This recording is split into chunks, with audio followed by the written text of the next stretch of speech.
Hey, what's up, guys? Max here. And remember, I mentioned, if you were part of the live streams, that I've been wanting to take Guardian up to rank 2 and possibly rank 3, but I was going to do some comparison between Red Skull rank 2 and Guardian rank 2 to see, like, ideally what is the better option for me. Now, two different champions, very powerful after Red Skull, especially after his buff. But Guardian is doing some incredible damage offensively.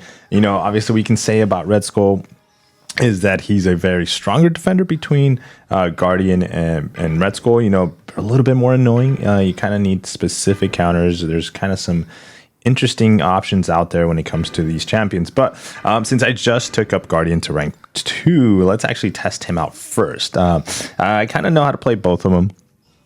There's going to be some synergy rotations that you might want to do between the two, but here we're just going to start with a simple intersect combo right there. And then we're going to go and have him launch a special one. We're going to evade that. We are going to keep punching this guy down, and we're going to launch our special one. And you see those force fields right there. Now we have 4 of those. Those are beautiful. We love those, actually. And then we're going to go for another evade on the special one. And this time, see if we can push him for another special one. Yes, we can.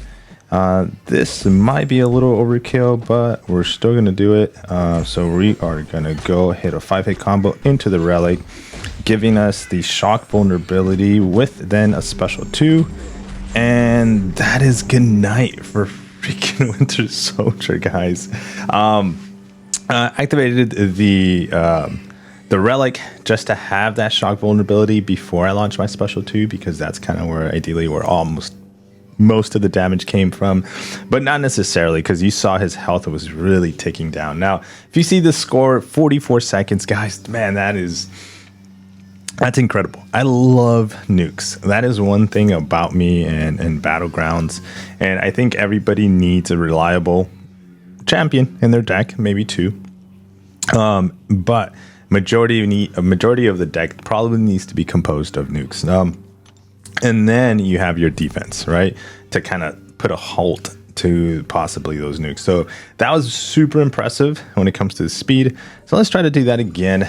But this time we're going to be trying to do that with Red Skull. So both of them have the Shocker Relic, the Hulkbuster Relic, because both of them apply that damage actually on their special 2. I can tell you right now, Red Skull is not going to be as crazy powerful as that fight, but we are going to see some really nice hits from his part. Now, I just got him awakened not too long ago from the Titan Crystal. If you saw that was actually really beautiful. So here we're going to go and see if he launches it. Come on, because I need to get one more block. If not, we're going to do the relic. We're going to do special 2. We got 14k hits there. And one thing about these shocks is that we can pause them with a special 1. So we're going to pause them there and just let those bad boys tick down. And there we go. He's pretty much done. Yep, he's done.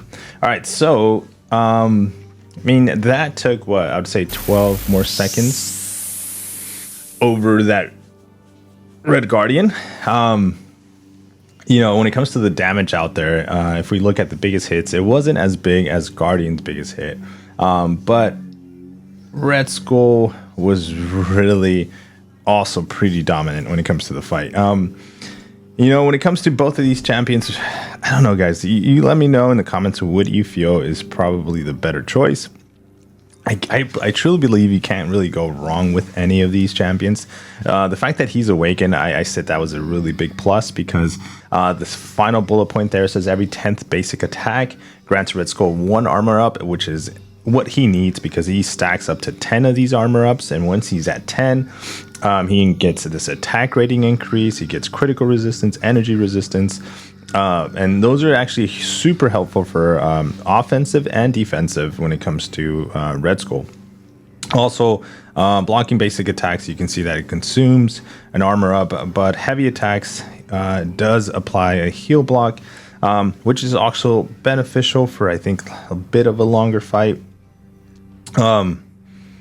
Yeah, so I think here we didn't go into special threes on it, but it's a very simple description when it comes to Red Skull. And then let's go take a look at Guardian. So I feel like those are just pointing out some of the benefits from at least Red Skull. And then here we have Guardian. Now that my Guardian's Sig 40, thank you to Jax for that gift. So he was Sig 20, now he's 40. Well, at 40, he gets a block proficiency of over 1,000. Energy resistance is increased at 1,500, which makes him really reliable for a lot of energy damage dealers. So that's really good.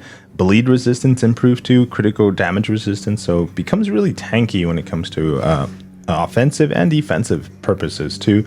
Guardian can't land critical hits, which actually makes him really good for some of the champions that if you crit them, you know, they heal back up. Also, every time you would land a critical hit, inflicts an instant shock, dealing energy damage.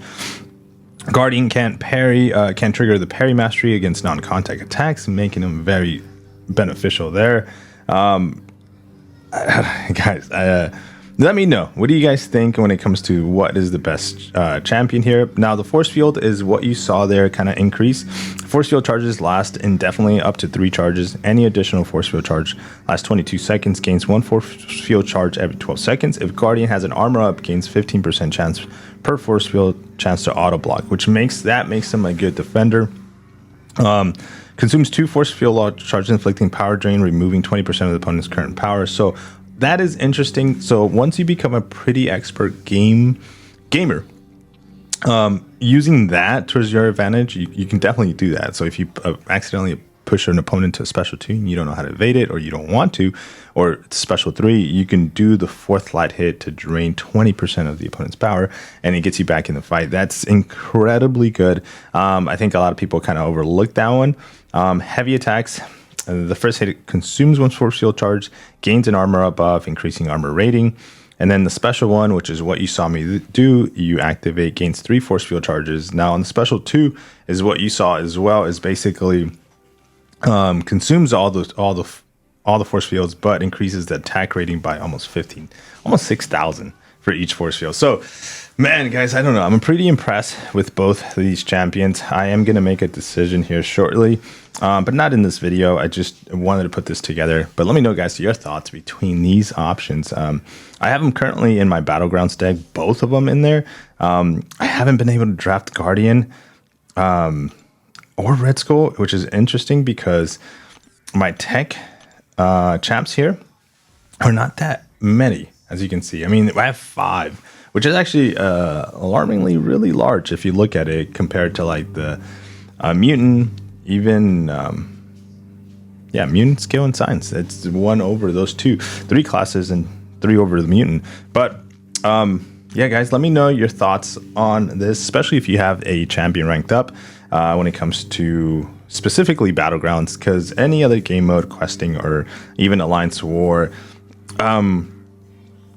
I feel like you do need these champions, but not as much as you need them in Battlegrounds. The need and requirement for these champions, whether it's questing or Alliance War, are there for sure. I feel like maybe Alliance War, maybe a little bit, because you're like, hey, how do I take on that node? You know, okay, this is champion can do it reliably. Well, what if it's banned? You know, it's just, there's more, I guess, to it, where Battlegrounds, you can just load up your deck. He can do other fights that you weren't expecting to, but yeah, guys, let me know your thoughts on this one. Take care. Hope you guys are having a great weekend. Peace.